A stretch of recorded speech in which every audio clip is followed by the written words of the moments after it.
Gentlemen, my name is Peter Hecht.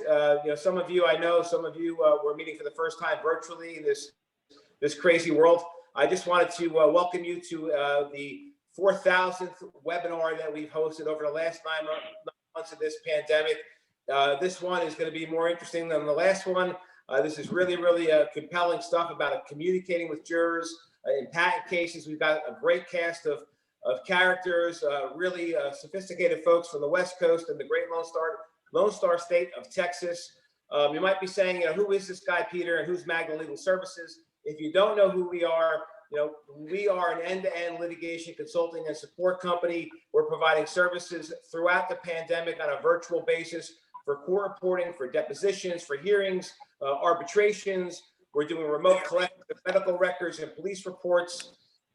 We are also involved. We're an ALM award-winning jury consulting company. We've been doing online jury research for a decade. You're going to meet Dr. Colangelo in today's event. Dr. Colangelo is the managing director of our jury research group. We've been doing focus groups and damages analysis throughout the entire COVID-19 crisis, and there's a lot of information to be had now before you get back when the courts open up. And I also want to introduce everybody to Meredith Cherry. She is the brains and the muscle behind together this Star Spangled Banner panel here. So Meredith, say hello to everybody. Hi, everybody. Thank you so much for attending. And I'm just so honored to have everyone together as panelists. And I'm in the background, but I wanted to say hi. Yeah. Meredith is also based out of our LA office. She's fantastic. She'll chat her number and contact information. Speaking of chatting, we like our events to be interactive, and Mike can handle it. So if you've got a question, just hit the chat bar and throw your questions our way. If we're able to get to them, we'll get to them. And if not, we'll try to answer them after the session. So without further ado, Mike, I want to turn the session over to you and thank everybody for joining us today. Well, thanks, Peter. Thanks, Meredith, and thanks for arranging and hosting this. So I'm Mike Tomasulo. I'm a partner at Winston, Strawn, and practicing in patent litigation for far too long, I guess, at this point. Today, I have the exceptional privilege, and I do mean exceptional privilege, of discussing jury trials with 4 true experts in the area. Let me introduce to you Judge Alan D. with no periods, Alan D. Albright, Matt Powers, and Tom Melsheimer. Instead of going through a laundry list of their accolades, let me simply say that they're each fellows of the American College of Trial Lawyers, and that fellowship is only extended by invitation after careful investigation to those experienced trial lawyers who have mastered the art of advocacy and whose professional careers have been marked by the highest standards of ethical conduct, professionalism, civility, and collegiality. And so that is who these 3 lawyers are. Also with us is Dr. Rachel York Colangelo, who Peter introduced. She is Magna Legal Services Director of Jury Consulting. She has a Ph.D. in legal psychology, and for 15 years, she has been providing strategic litigation consulting on patent and other cases across the country. So let me thank each of you guys for making the time. You're all busy people, and this is a great opportunity for us to discuss how to communicate to the jury effectively in the patent case. So thank you for joining. Rachel, let me start just at a high level. What is your sense of why jurors find the way they find? If they're going to find for the plaintiff or the patent owner, for instance, why might they do that?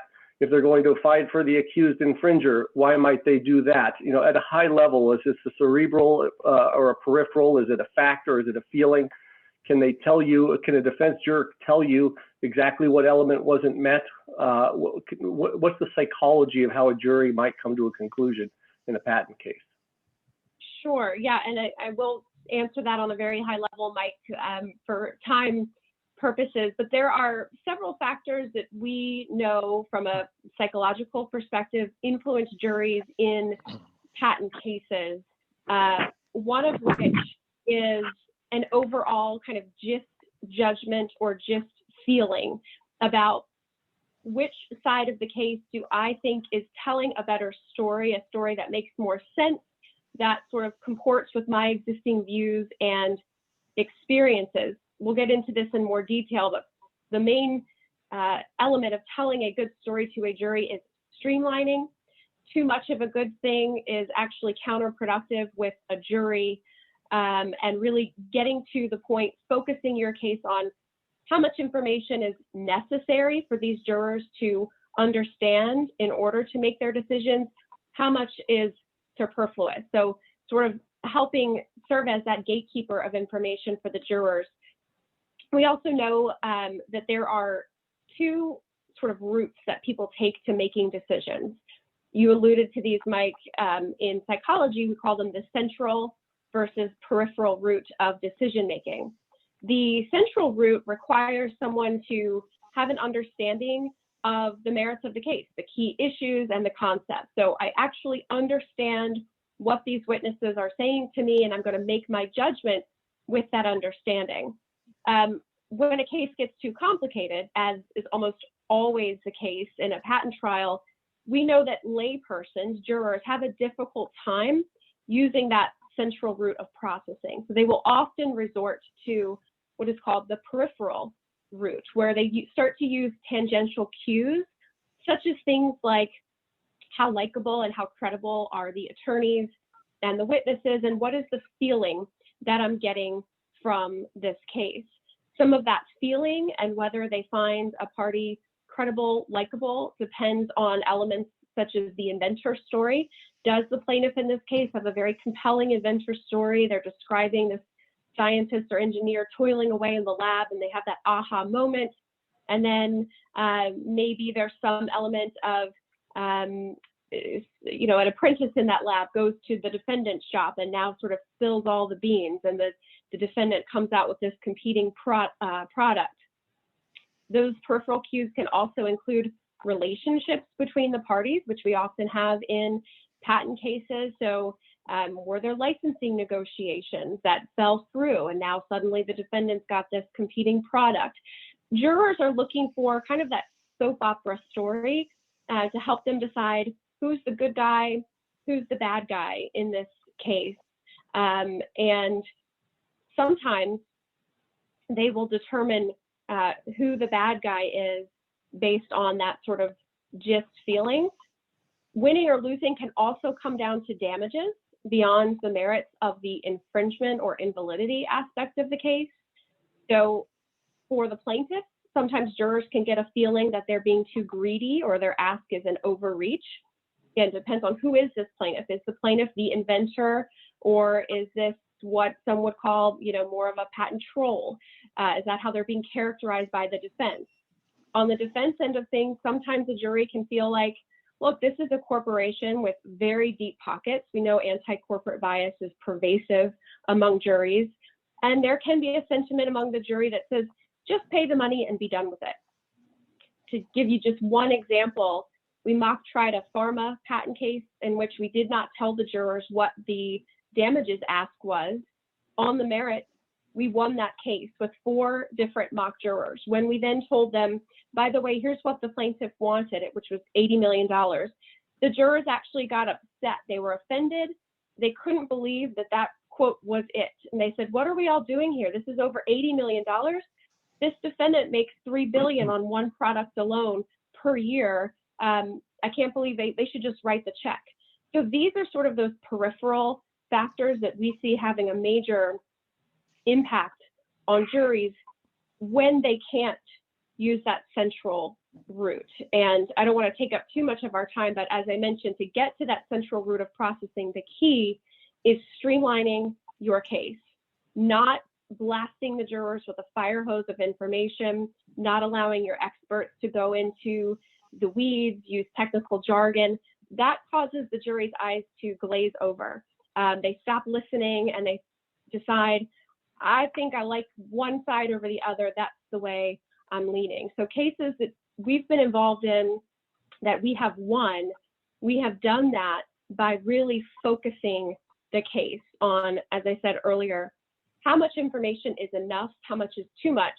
Once you've figured out how to cull things down, how then do you present that necessary information in a way that the jurors can actually understand and relate to? Yeah, that's very interesting, because it is always tricky to figure out. You know, I've sat through two patent jury trials as a juror, if you will, and the information comes at you and it's difficult to process in many instances. Judge, have your views evolved about why jurors find the way they find since you've taken the bench? I mean, have you had an evolution in terms of how you think about this? You're on mute too, I believe, Judge. You know, I actually think more now than I did before that the quality of lawyers matters a great deal. When I was trying cases, I had always heard that the lawyering didn't matter as much as how good the case was. But now that I'm sort of sitting there as the referee, watching and evaluating from having tried a fair number of cases myself, I think that almost without exception, in every trial I've had, the lawyers I would have perceived to be the better lawyers have won the case. And that can go the other way too, which is in several of the trials I've had, I would say the lawyers who weren't very good, you could say, lost the case. But I'm more convinced now than I was 2 years ago that at the difference really highly skilled lawyers make, or even I haven't had all that many really highly skilled lawyers as much as I've had in almost every trial, a disparity between the quality of the lawyers. And in every case where that's been palpable, the better lawyers have won, even in cases I didn't think they were going to.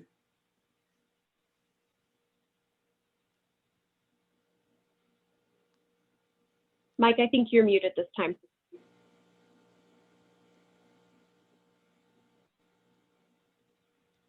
Mike, could you repeat your question for us?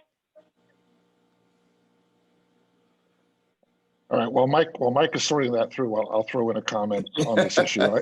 I think that Rachel's point about narrowing and focusing is exactly right, but it needs to start at the beginning of the case, not at the end of the case.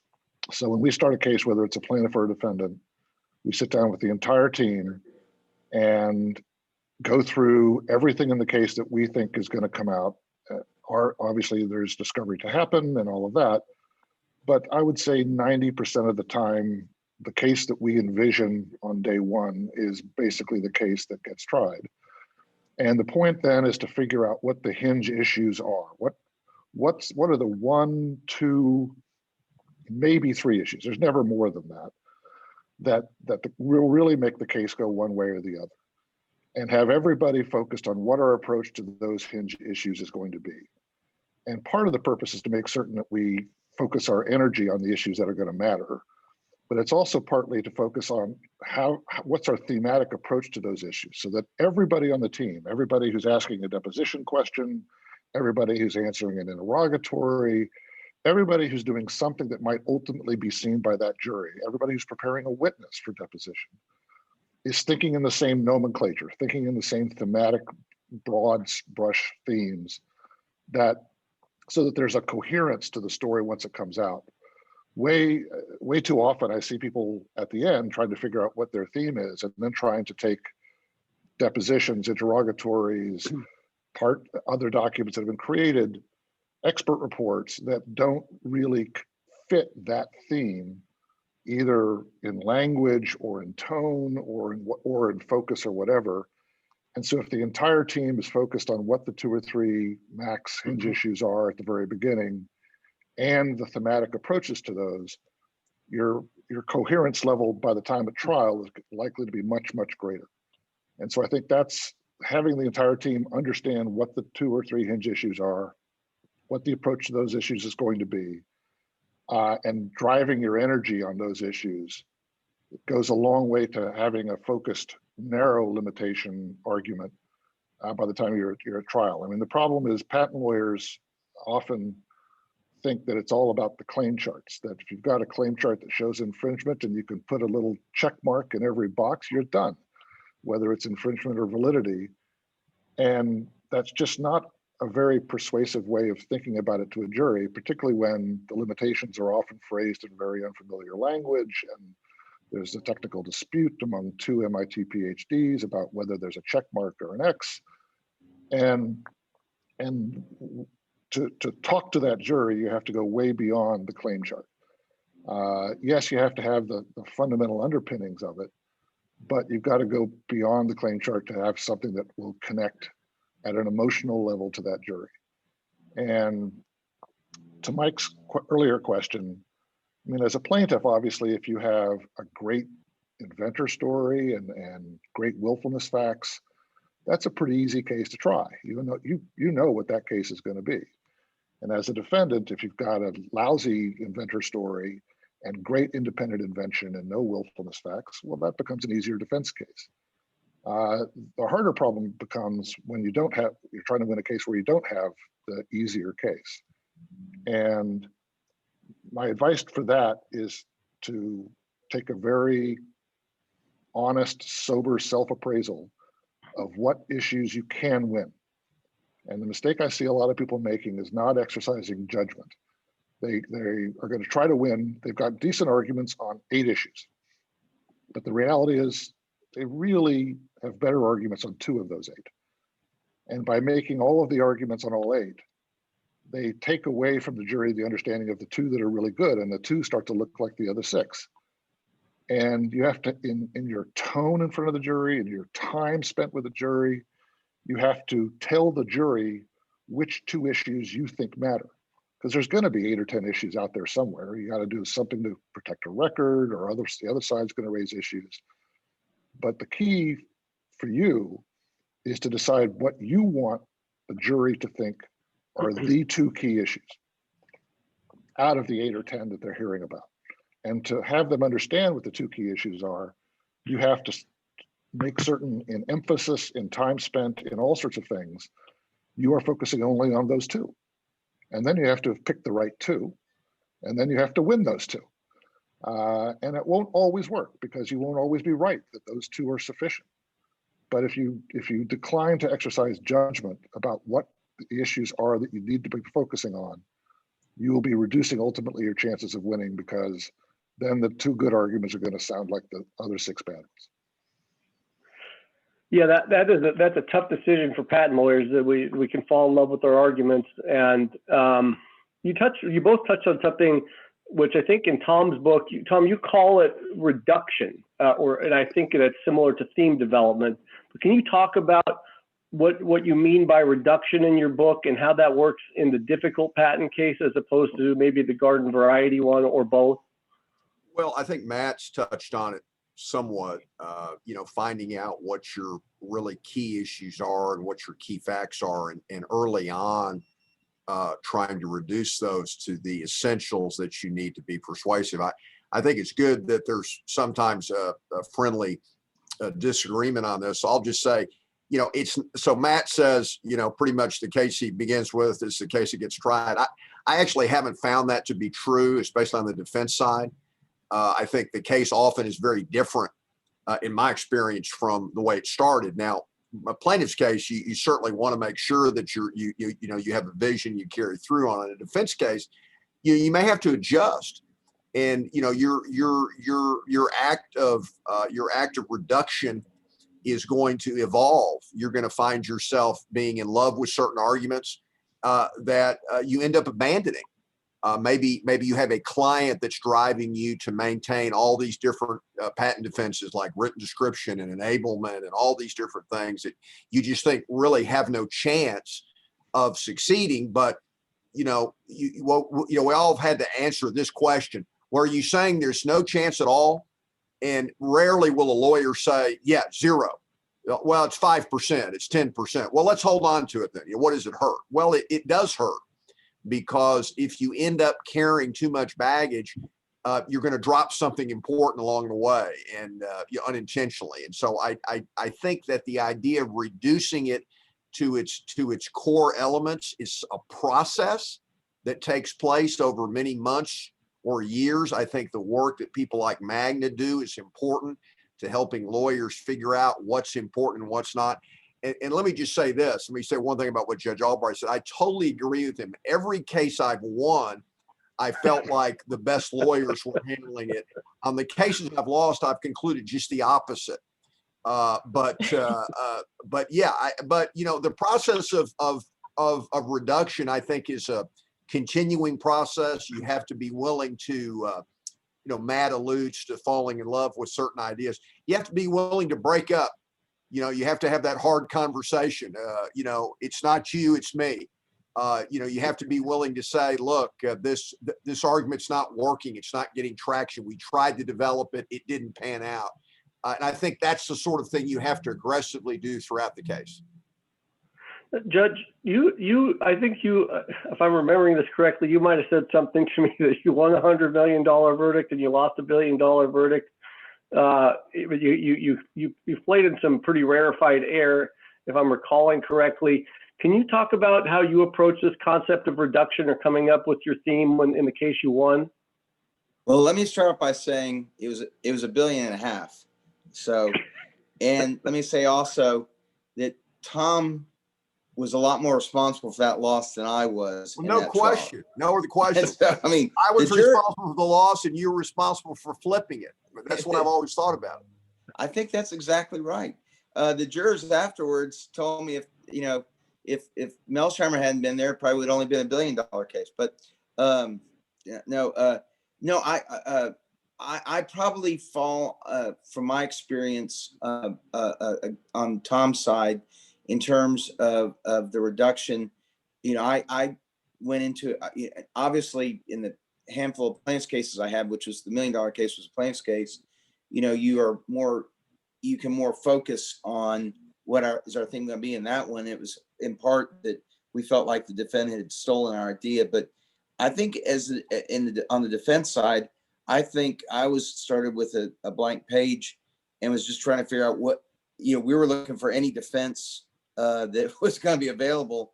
And then we like Tom said, using groups like Magna to help us winnow down the ones that we, thought would be the most effective. And literally hoping, that there were some.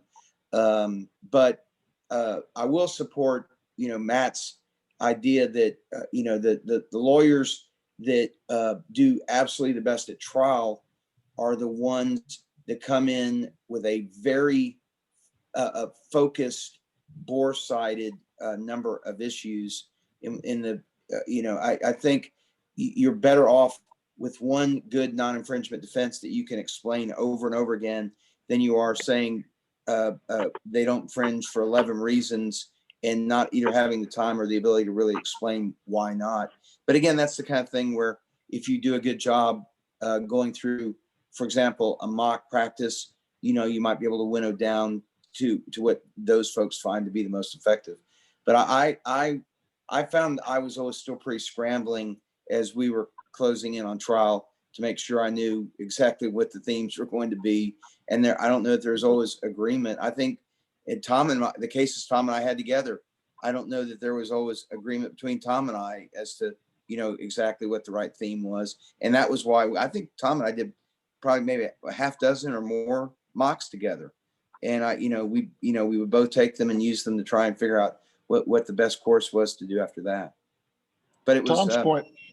the $100 million win was a lot more fun than the $1.5 billion loss. So Tom's point is an important one about all the pressures you're going to have to keep this issue in or that issue in. And lawyers tend to be sort of inherently conservative. They want to be risk averse. And I think the key thing to realize it's a different type of risk to keep all of those issues in. And the idea that it's cost free to keep in that enablement argument and to keep in that written description argument that really has objectively stated not much chance of doing anything. It looks like it's just another thing on the wall that might stick. And hey, if it sticks and we win on that, then that's great. I think the harder part of the trial lawyer's job is to resist those pressures, whether it's from a client who is also risk averse, or from a team member who is in love with that issue, or whatever. That's the point I was making earlier, is that it's really your job to be exercising judgment that is not easy, but to avoid the risk of polluting an otherwise crisp, centralized, clean trial presentation with 7, 8 arguments that makes it look like you don't believe in any of them. And that point, I think, is the hardest thing for a lot of people to get their heads around.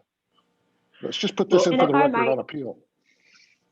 I'll say this. If I might, Mike, you've all spoken about the value of jury research, mock trials, and focus groups and helping with that reduction process. And one of the things that we have observed as consultants is that getting the objective feedback from the mock juror helps make those judgments easier and more effective, meaning you might be having an argument internally in your team about which 2 or 3 themes or points are we going to make, which is going to be most effective, but all you're really doing is guessing about how a trier of fact will see those. And so doing the jury research allows people, I think, to, like Tom said, break up with the argument you've been in love with, because you've now heard from 40 people who have said it's not happening. And that can also be effective with clients who are putting pressure on you to keep certain things in. If they see, look, we've focus grouped this to death and it's just not working, as Matt said, it's diluting our much stronger point. That's what jury research does. And Matt, I'm glad to hear you advocating for the early identification of themes and storyline. A while ago, the traditional school of thought was you don't really put the time and effort into a mock trial until you're 2 months out from a real trial and you know you're going to see a jury. Really, you should be focus grouping cases or very early on, so that, as Matt suggested, you can go about developing the case coherently using the same words, the same phrases in depositions and all of that, rather than, okay, guys, we're here on site for trial. What are our themes? And kind of cobbling it together based on what had been collected. You've got this universe of too much. It becomes really difficult on the eve of trial to do that. So the early consideration of that, I think, is critical.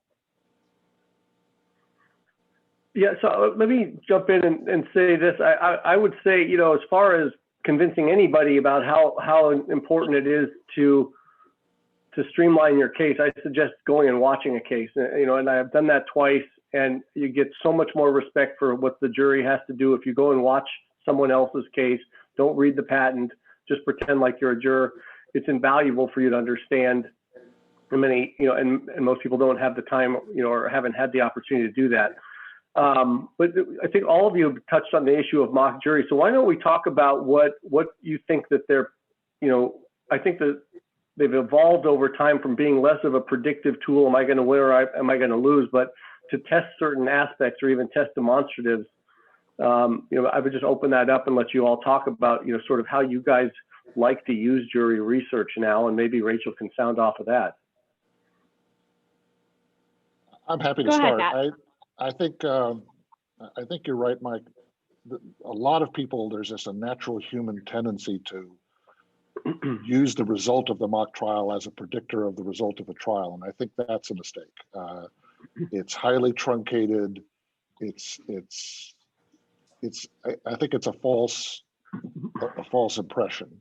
What a mock trial to me is really helpful for is if there are 2 or 3 hinge issues, and there are different ways of handling those hinge issues. I've learned something in I think every single mock trial about, and I've done hundreds, about what works and doesn't work with a veneer of say 40 people. And so it's not an infinite set of data points, but it's a pretty meaningful set of data points. And there hasn't been a single mock where I haven't been surprised about how an argument that I was sure was going to work really didn't, or how the jurors came up with an argument that we weren't using or didn't think could be used, and that was what drove their deliberations. So testing the issues as opposed to the case, I think is a highly useful thing. I've also found it can be very effective for witness prep. There are witnesses who do not have a realistic self-appraisal of their skill as a witness, of how they come off. They think they're excellent presenters, excellent salespeople, whatever. They can get up and do it, but they are not what they think they are. And watching jurors deliberate about that witness, forcing the witness to watch them deliver, is sort of like watching a video of your golf swing. You didn't really realize it was quite that bad. And I've had witnesses go from D's to A's because they were forced to watch jurors deliberate about their testimony. And, you know, where you have an absolutely key witness who falls in that camp, who's not doing well and thinks they're doing well, that's often a very useful technique for that as well. Tom and the judge, could you guys weigh in on, you know, sort of how do you see, what do you think of how to use jury research as a tool and using it early? Your Honor, after you. Okay, well, I share some, I definitely share Matt's concerns with thinking that a mock jury that hears doesn't see witnesses except for maybe clips or all that is predictive. But I had several trials where we went in with themes that we tested, and the reaction of the mock to the theme itself, and then the discussion about why the theme was not good in every case. It was where it was not good was unbelievably helpful. In one of the cases Tom and I tried, we were less than a month from trial, and we went to a mock and we tested a kind of a big theme on why the jury shouldn't find infringement, and they pretty much threw up for a couple of hours at it.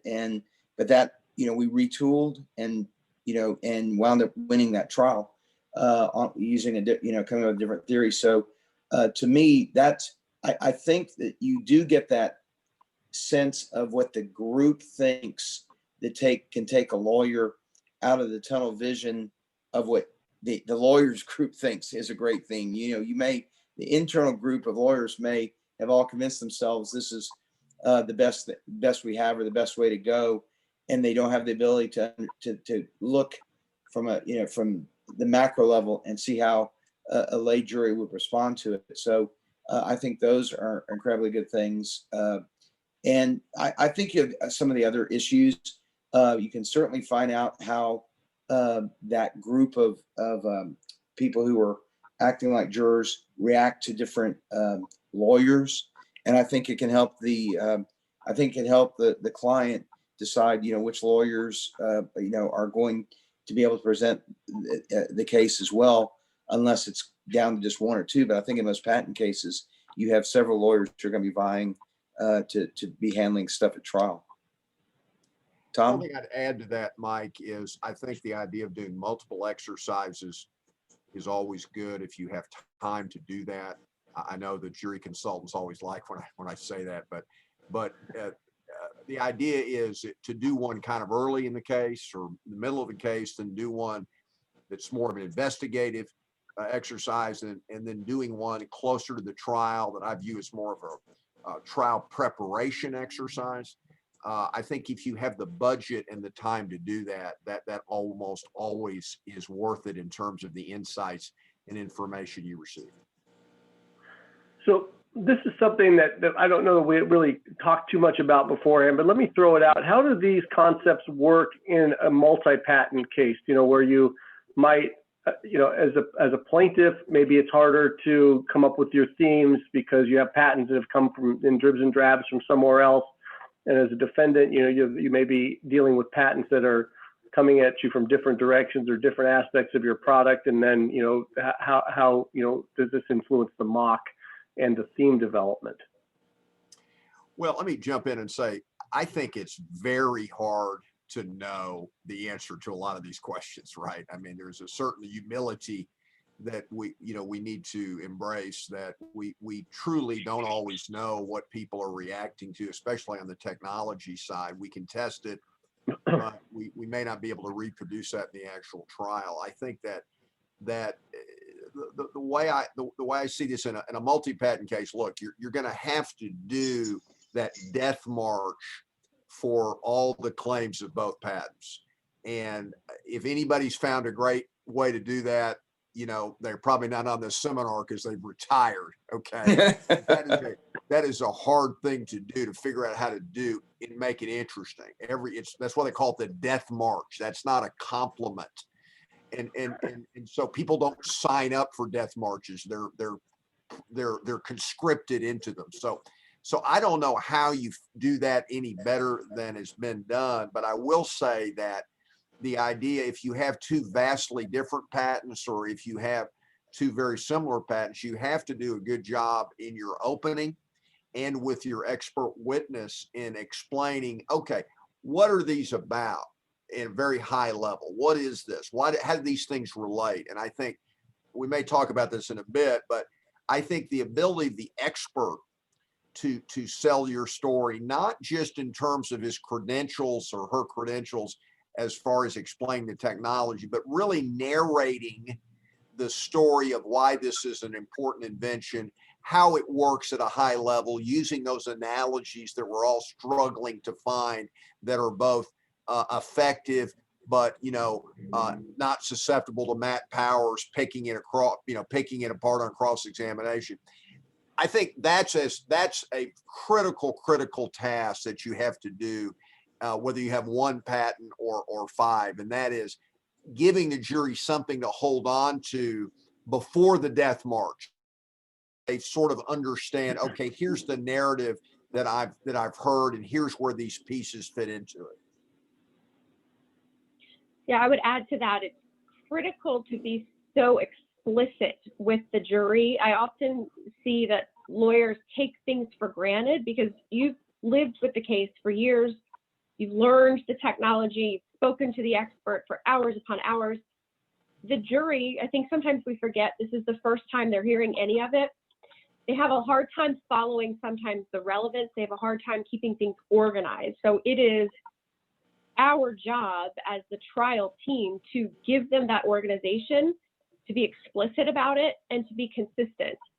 So in your opening, when you're giving them that narrative that Tom described, sort of showing them, here are the chapters of this story that we're going to tell you, use a visual to accompany that framework so that when you're with your expert and you put up now this visual, it harkens back to your opening, and the jurors say, okay, now this is the chapter we're on, so that they can kind of compartmentalize the different aspects of the case themselves.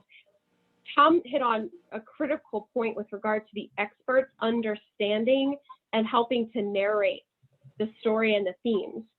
So often when we get involved in cases, we find that the experts, while brilliant, are kind of clueless as to the actual story that is being told to the jury, what the purpose is of some of their testimony, so that we will walk into a prep session with a witness who's got 200 slides for his or her direct.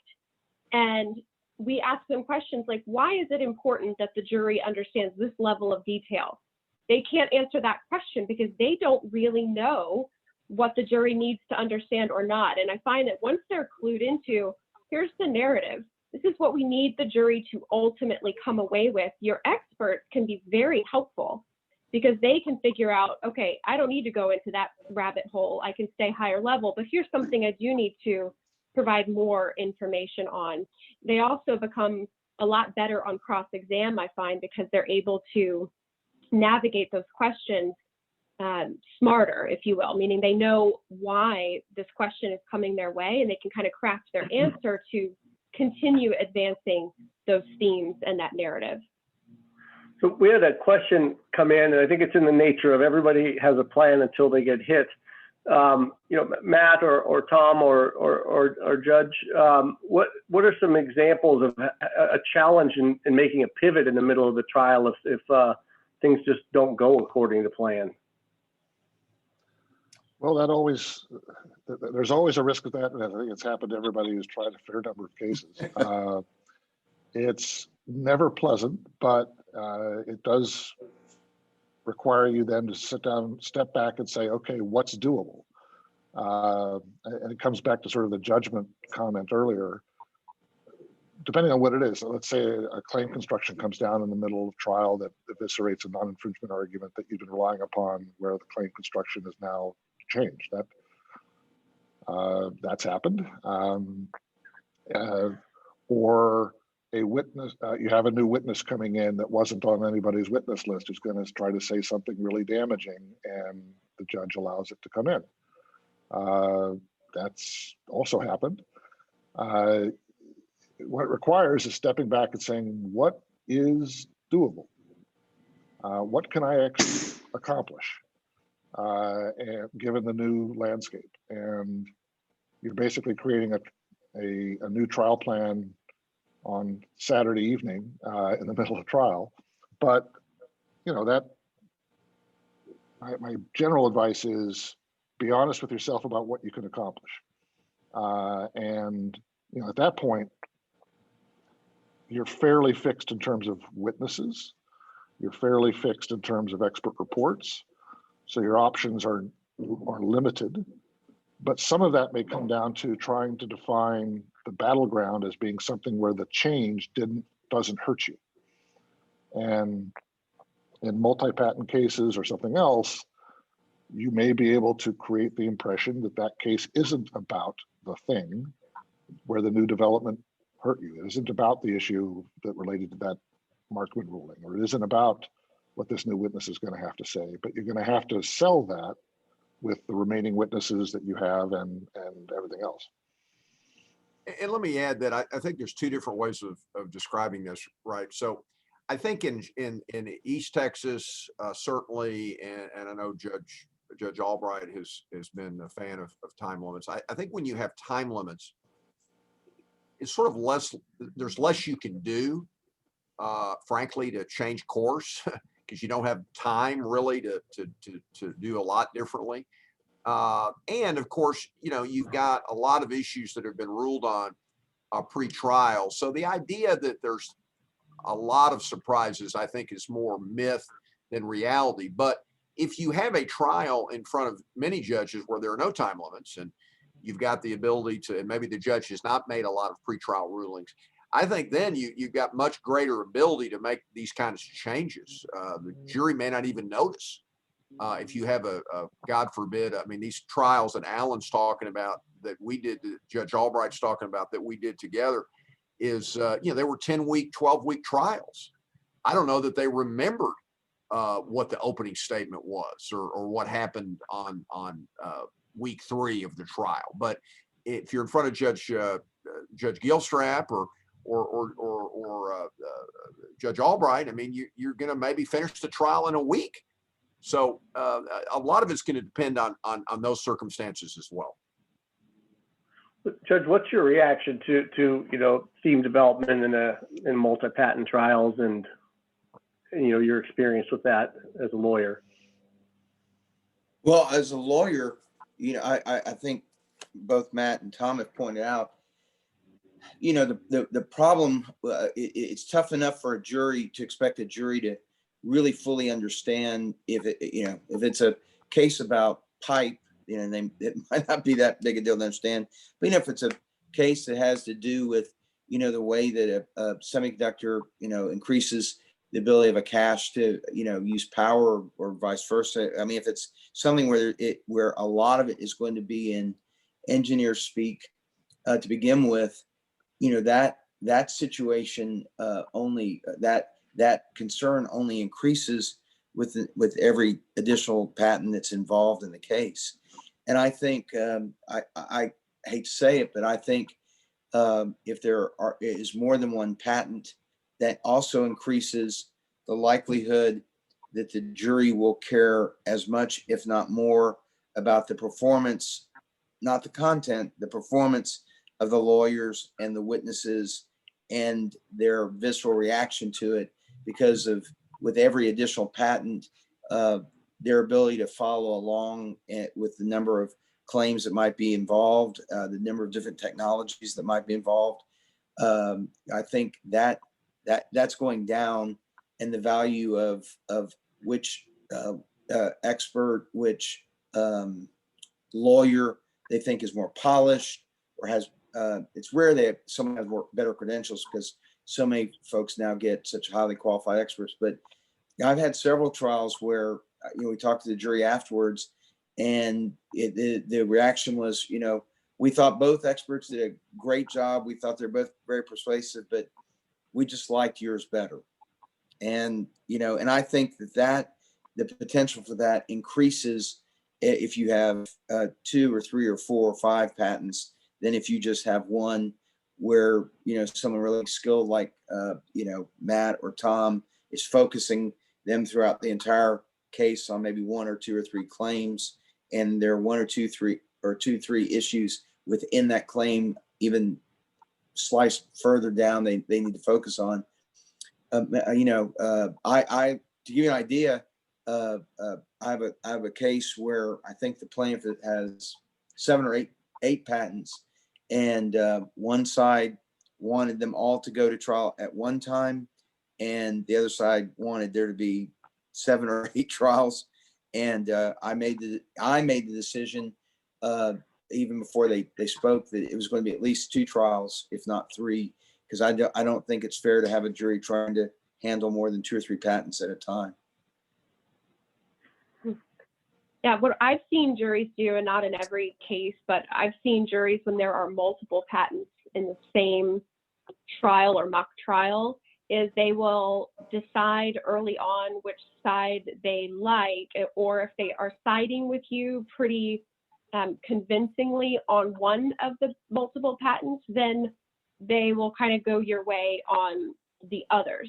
So this is where we get into those peripheral, those kind of gist feeling judgments that I think we're all alluding to, that when things get too complex, too overwhelming, the jury says, well, which way do I feel? And if you can convince them on one, if you've got a very strong case on one of the 3 or 4 or 7, 8 patents, the jury probably will get exhausted listening to the rest, and they'll say, well, I'm pretty firmly, with Matt's team or Tom's team on patent 1, and I think we're going to go with them on the rest because I've decided that they're the white hat in this case. So I totally agree with that. I mean, I think the people who try to hit all 6 or 7 patents equally are missing a chance to control where the debate is and to control how the decision is made. And you're basically ceding it to randomness or the jury or the other side's abilities. So you pick what you think is the weakest antelope in the herd, and you go after it, and you make the case about that. And then, I mean, I've had an instance where that happened, and the other side then tried to back away from that patent, and that just made it worse because they'd chosen it to be there. And then it became not just, well, why are they backing away from the patent they chose? Aren't they willing to stand up and defend it? So this comes back to sort of plaintiff's patent selection. I think the plaintiff who does that is making a mistake because they are giving a smart, well-trained defendant a chance to make the case about your weakest link rather than going on a trial on 2 or 3 patents. It doesn't mean you don't start with all 7. Maybe you start with all 7, but the trial shouldn't be about all 7. I think that's a mistake in trial judgment by the plaintiff. So one of the things you have each touched on is just how important the experts are going to be. And I'd like to ask your views about how you approach cross-examination when you have a highly trained, effective, I'll use the word slippery expert witness. So, when the other side has an expert who's cloaked himself in credentials and is in your view, masking the truth with jargon, what I call the technical jargon smoke screen, and the jargon and the smoke screen of thoroughness. I did this, I did this, I did this. I'm really smart, and even if you don't understand me, jury, you ought to believe me. How do you nick that type of expert's credibility? Well, I think it's hard. I think it's hard to do that. I think, a slippery expert is actually a pretty good expert, right? I mean, if you can't pin the person down effectively in his deposition or her deposition, or you can't pin him down at trial, we go through this a lot. Do you use the old tried and true person that's been in 100 trials, who's very skilled, but maybe is not exactly technically on point for this technology? Or do you use someone who's very credentialed on this technology and knows it better than anyone? My own view is you almost always pick the former, because you want to have a good testifier. So how do you approach that? I think it's one of the hardest things to do. I don't think it can be reduced really to a soundbite, except to say that you have to find something that, first of all, you need to cross-examine the person on something other than what they're an expert in. So you need to find a way to make a credibility point or a likability point or a thematic point that really has nothing to do with covalent bonding or semiconductors, anything like that. But you have to find something that is compelling that the jury can understand, because if you're up there debating this person, I mean, about what they know, now you may be very skilled, and I know there's a lot of very technically minded patent lawyers, but if you're having some high level discussion about deep theoretical thoughts or something, I just don't think that's prevailing. I just don't think that's an effective way to do it. I think you have to find something about the person's credibility or about what they did or about what they didn't do. But it's super challenging, and I think that's why to me that's the hardest part of the case, is cross-examining a skilled expert. I think the judge can play a big role in that, right? I mean, I think that a judge who's helping you make sure the person answers the questions and is not just running around and running circles around you and otherwise not answering direct questions.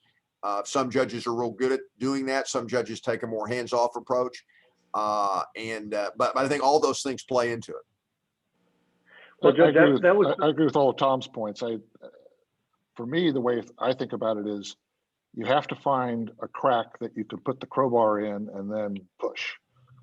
And the crack is either going to be, most of the time, a personal issue, stubbornness, refusal to answer the question, just weaselly, or a substantive question that you spend more time than you would otherwise, but he's clearly wrong about it, whether it matters or not.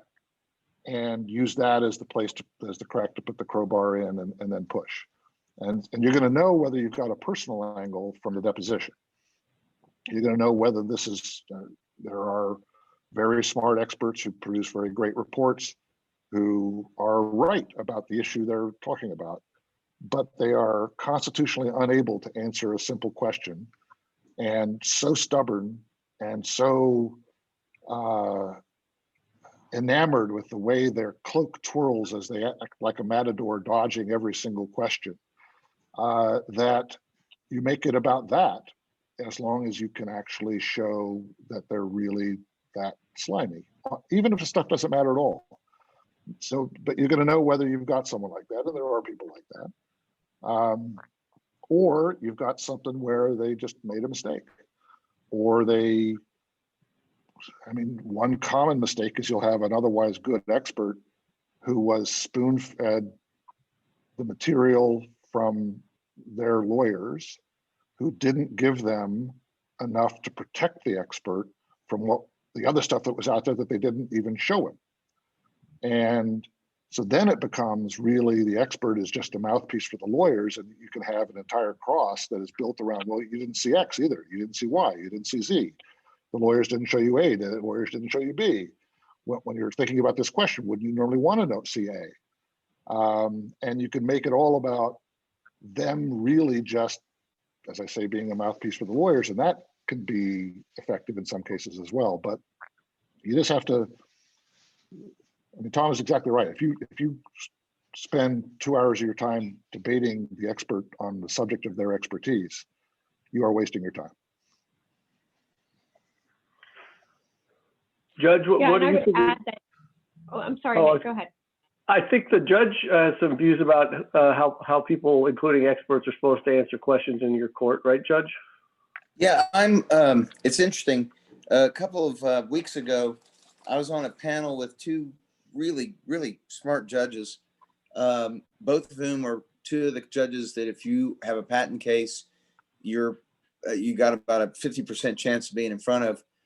And someone brought up the fact that I took the position that experts especially had to answer questions directly on cross. And they both looked at me in horror and said, oh my God, that's not our role. it's up to the, I let them say what they want. I think the jury will take it, badly if they're being evasive. I never liked it very much when I had come up with a cross-examination of leading questions where they had given a direct answer at the deposition, and I felt they needed to. And I never liked it very much when judges didn't help me out by making them do it. So in my court, and I guess I get to make the rules, in my court, if someone asks a leading question, the expert has three, they can say yes or no, or I don't understand the question, but they are not going to get to spar with Matt or Tom and avoid it. They are going to, the experts are going to answer the questions. I think that's important. I think it's important for the jury to hear a direct answer to a leading question. And I think it's the right thing to do. And I'm pretty strict about it. I wish more judges did that. Yeah, that's a big feature in your book, Tom, is the importance of knowing the answer to that question going into a trial, as I read your book. Well, yeah, I mean, there's just, and again, I'm not complaining about any particular judge or praising any particular judge except for Judge Albright. But the truth is, that's just a style. The judge makes that decision. They made it a long time ago. I mean, you're not going to persuade them from the force of your personality or your good looks to take a different approach. If they let the experts kind of wander, that's what you're stuck with. If they're really like, Judge Ward, whom we all know and remember fondly, he was a real tough customer when it came to this kind of thing. And he would call them out. And that's the best thing you would pray at night, the night before, that the expert would not be responsive, because that would be the end of that person on the stand, because he would call them out and that would be the end of it. And so, but there are many judges that are not like that. Or even there's a judge we're all very fond of who will sustain responsiveness objections, but he will do it almost in a whisper. He'll say, objection, you're under unresponsive, sustained. You're like, what just happened? I mean, what did anyone pick up on this? And you really have to push to say, Your Honor, can you instruct the witness, to answer the question? So I think that's something you just have to take it and figure out what your judge is like. And if she's aggressive, that's great. If she's not, you're just going to have to live with what her practice is. So I make it a point to have both the words written down, sustained or overruled, so I don't forget one, and I can rule on everything that is in front of me. Well, they're cueing the music, I guess. It makes it 1 o'clock. The hour sure flew by, and it was real a blessing to be able to talk to all of you guys in this environment. And I imagine normally this group of people would have cocktails in front of them and be in person, but I think this was a really nice way to hear some really interesting views about how to effectively communicate with the jury trial. And I want to thank each of you for making the time to talk to us. Thanks, Mike. Thank you for inviting us. Your Honor, thank you. Mike, thank you for organizing a great panel, a great topic, great subject matter. Matthew, nice to meet you in Silicon Valley, Hawaii. And Tom, I hope to see you at Javier's for a steak and a cigar.